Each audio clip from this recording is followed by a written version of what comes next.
In front of me is Xiaomi 15 and today I would like to show you how you can set up app lock. Begin by opening settings and scrolling down to hit apps. Then tap on app lock, hit turn on and create your login method you wish to use for your apps.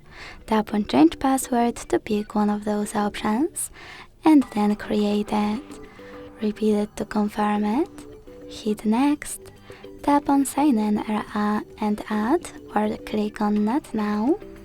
Wait 5 seconds and confirm your choice in the pop-up. Now if you want to lock all of those apps, hit use app lock right away. If you don't, you need to click on each one and then hit use app lock. Pick whatever you want to in the pop-up and click on gray switches to lock your apps. So now as you can see, app lock is required.